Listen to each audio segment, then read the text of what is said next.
Hello students, 8th grade अभ्यास पुस्तिका में हम सामाजिक विज्ञान में कक्षा 8वीं के भूगोल विषय के प्रश्नोत्तर देखेंगे आज, है ना। इसमें अध्याय 1 पहला पाठ है संसाधन। संसाधन मतलब क्या होता है? कोई भी वस्तु जो हमारे लिए उपयोगी है वो क्या कहलाती है? संसाधन। जैसे हवा, पानी, मिट्टी। संसाधन कितने प्रकार के होते हैं? तो 2 प्रकार के होते हैं, एक प्राकृतिक और एक मानवीकृत। प्राकृतिक मतलब पेड़ पौधे, मानवीकृत मतलब जैसे बैंक, है ना, पंचायत, अस्पताल, ये सब मानवीकृत है। सड़क। अब ये नवीनीकरण और अनवीकरणीकरण संसाधन। नवीनीकृत मतलब जो कभी खत्म नहीं होते, जैसे हवा, पानी, मिट्टी। और अनवीनीकृत जो एक लंबे समय के बाद समाप्त हो जाते हैं, जैसे कोयला, पेट्रोल। बाकी प्रश्न इसमें दिए हैं, लेकिन जो खास खास प्रश्न हैं वो मैंने आपको समझा दिए हैं।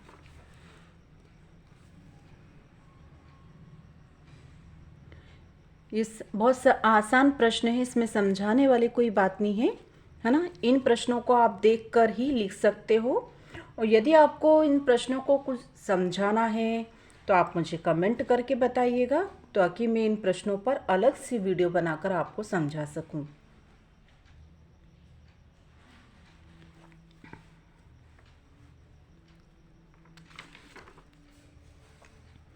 पार्ट 2 भूमि, मृदा, जल संसाधन, है ना।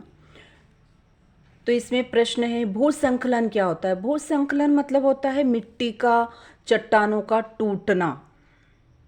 मृदा संरक्षण के उपाय क्या है? अधिक से अधिक वृक्षारोपण करना। ये प्रश्न काफी महत्वपूर्ण है।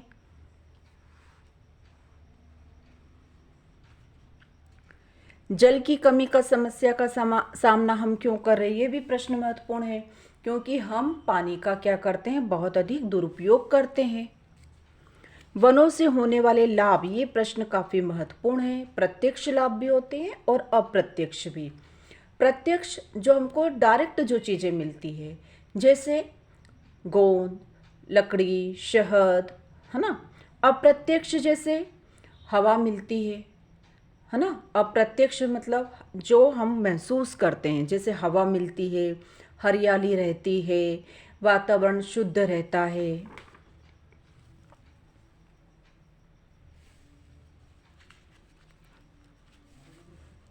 राष्ट्रीय उद्यान और वन्यजीव अभयारण्य में क्या अंतर है? ये प्रश्न काफी महत्वपूर्ण प्रश्न है। देखो, राष्ट्रीय उद्यान और वन्यजीव अभयारण्य में मामूली सा अंतर है कि राष्ट्रीय उद्यान विस्तृत होता है, वन्यजीव अभयारण्य काफी सीमित होता है। राष्ट्रीय उद्यान जो रहता है उसमें आप बहुत ज़्यादा प्रतिबंधित एरिया रहता है, जबकि वन्यजीव अभयारण्य में फिर भी मानव गतिविधियों को अनुमति मिलती है। जैसे आप पशुओं की चराई कर सकते हो, ये अनुमति वहाँ मिल सकती है। ये पार्ट 2 हमारा समाप्त हो गया। इसके प्रश्नोत्तर आप देख लीजिए। अब है पार्ट 4 कृषि।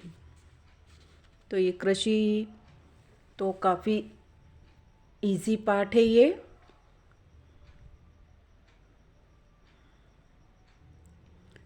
जैविक कृषि से क्या समझते हैं? ये प्रश्न काफी महत्वपूर्ण है। ये प्रश्न आया है, जैविक कृषि से आप क्या समझते हैं?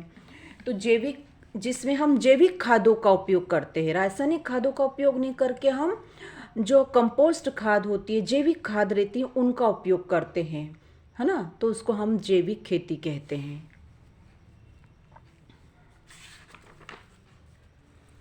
मिश्रित कृषि किसे कहते हैं? मिश्रित कृषि में भूमि का उपयोग भोजन व चारे की फसल उगाने दोनों का एक साथ किया जाता है। मतलब इधर पशुओं के लिए भी फसल उगाई जा रही है, इधर हमारे मनुष्यों के लिए भी फसल उगाई जाती है। बाकी ये सामान्य प्रश्न है ना। एक ये प्रश्न भी है, खाद्यान्न की सुरक्षा से क्या आवश्यकता है? खाद्यान्नों को क्या किया जाता है, सुरक्षित रखा जाता है ताकि वो लंबे समय तक सुरक्षित रहें। और जैसे कभी अकाल पड़ गया, सूखा पड़ गया, तो वही खाद्यान्न फिर हमारे काम में आता है, इसलिए उसको बफर स्टॉक करके रखते हैं। ये प्रश्न काफ़ी महत्वपूर्ण प्रश्न है।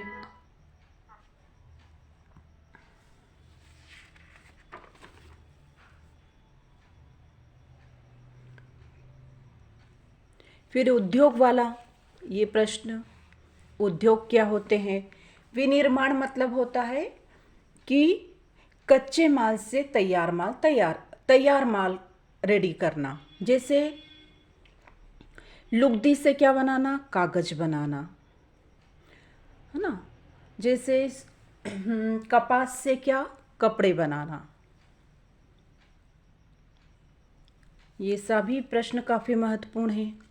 सनराइज उद्योग किसे कहते हैं? जो उभरते हुए उद्योग रहते हैं, जैसे जिनकी आज बहुत डिमांड है, जैसे सूचना प्रौद्योगिकी उद्योग। फिर जमशेदपुर में लौह इस्पात उद्योग को स्थापित होने के क्या कारण थे? ये प्रश्न काफ़ी महत्वपूर्ण है, क्योंकि वहाँ पर क्या है, एक तो कच्चा माल मिल जाता है, फिर वहाँ पर बाजार भी उपलब्ध है, फिर वहाँ पर खनिजों के भंडार है ना, रेलवे यातायात है, रेलवे के साधन है।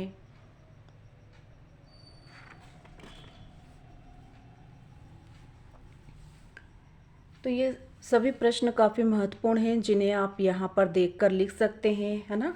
डिटेल में आप देख लीजिए, पूरा इसी को इसी प्रकार से उतार लीजिए। ये प्रश्न काफ़ी महत्वपूर्ण हैं। पाठ 6 है मानव संसाधन। मानव संसाधन मतलब मनुष्य भी क्या है, एक संसाधन है।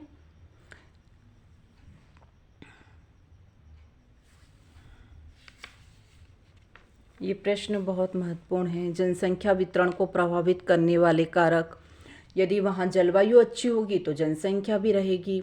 यदि वहाँ विकास के साधन होंगे, रोजगार के साधन होंगे, तो वहाँ पर रहेगी जनसंख्या।